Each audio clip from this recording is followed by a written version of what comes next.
भवम भवानी धाम की जय। मानस प्रेमी सज्जन वृंद, कथा जहाँ विराम लिए थी वहीं से आगे बढ़ रही है।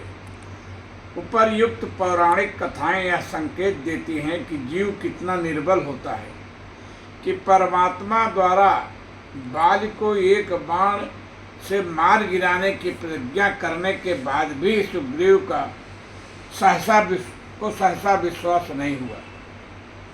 होता भी क्यों? लौकिक बल का प्रभाव जानने एवं लौकिक शक्ति से संपन्न सुग्रीव भला राम के अलौकिक प्रभाव को कैसे जानता?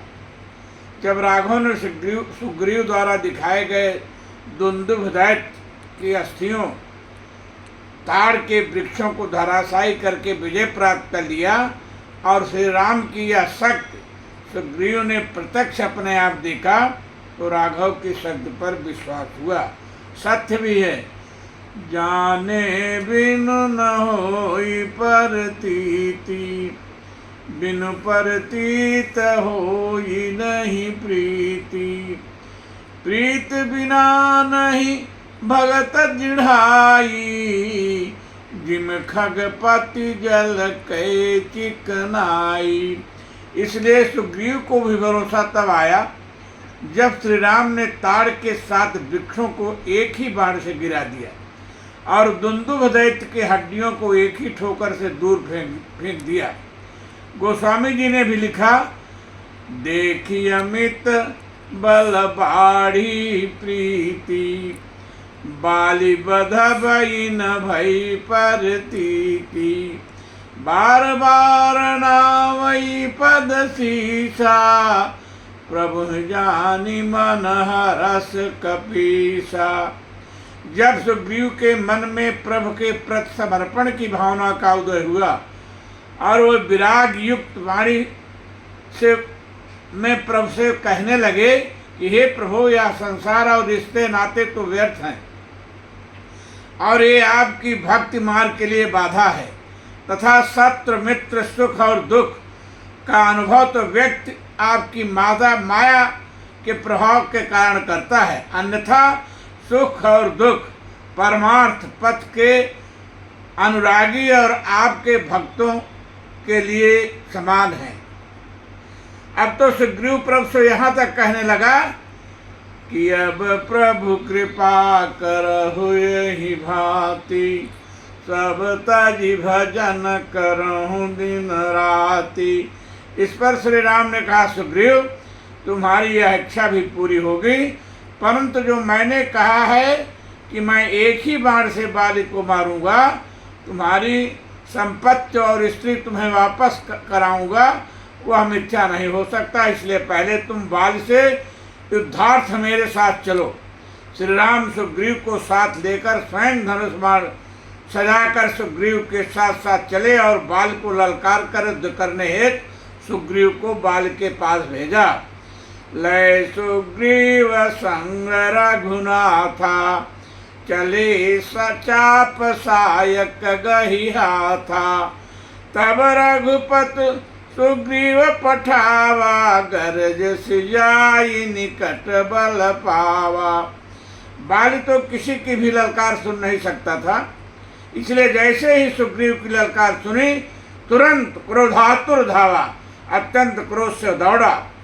परंतु उसकी पत्नी तारा ने अभी अभी थोड़ी देर पहले वन में मृगया करके लौटे अंगद से जो सुन रखा था कि राम द्वारा बाल वध की प्रतिज्ञा की गई है और राम और सुग्रीव की मित्रता हुई है, आज बातें विस्तार से वह सुग्रीव बाल को बताना चाहा और बाल गर्जना, लेकिन बाल तो गर्जना सुन करके दौड़ चला।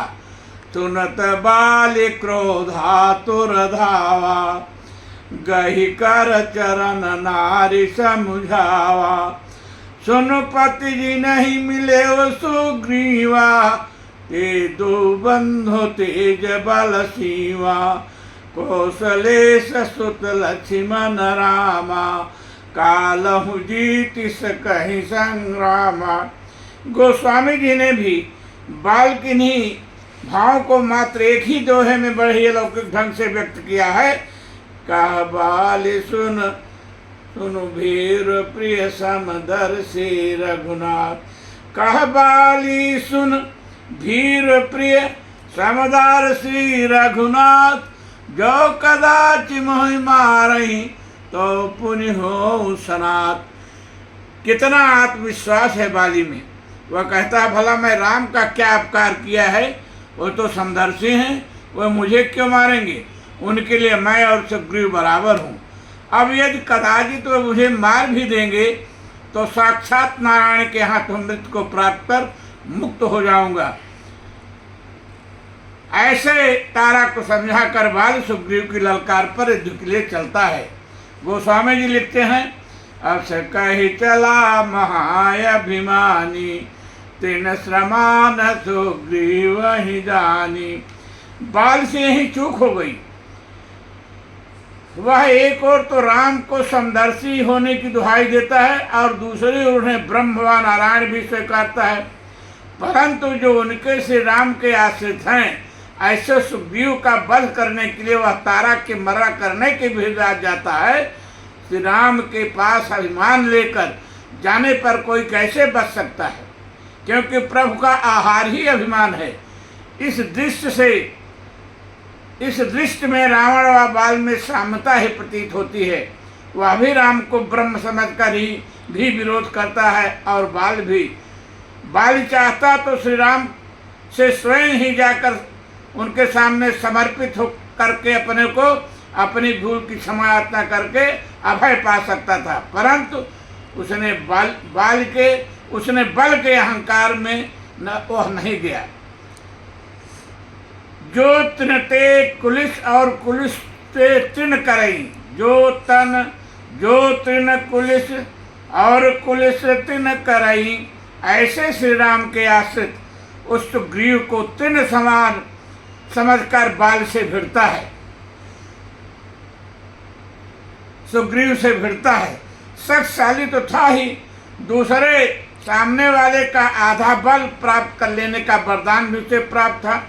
सुग्रीव जी कब तक बाल के समक्ष टिकते। बाल ने गरज कर एक ही ऐसा घूंसा सुग्रीव को लगाया कि सुग्रीव की हालत बिगड़ गई। मुष्टि प्रहार वज्र सम लागा। फिर तो सुग्रीव में इतना साहस ही नहीं रहा कि वो एक क्षण भी बाल के समक्ष रुकते, उल्टे पैर भागे। तब सुग्रीव विकल होई भागा।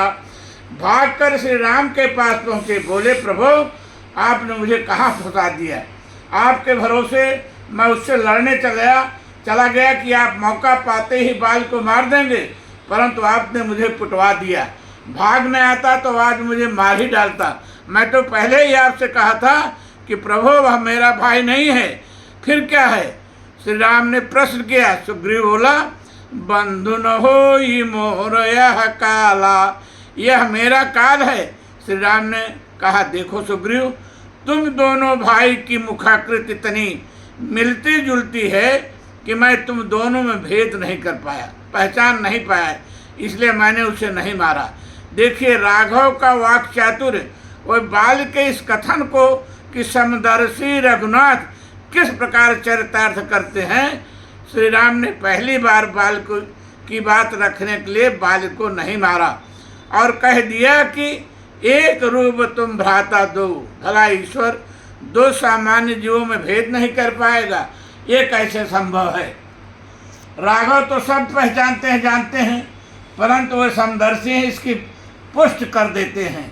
अब सुग्रीव का गात स्पर्श करके उन्हें श्रम युक्त करके श्रम मुक्त करके विशाल बल देकर फिर से श्री राम ने बाल से युद्ध करने हेतु भेजा तो एक पहचान चिन्ह सुग्रीव के गले में डाल दिया।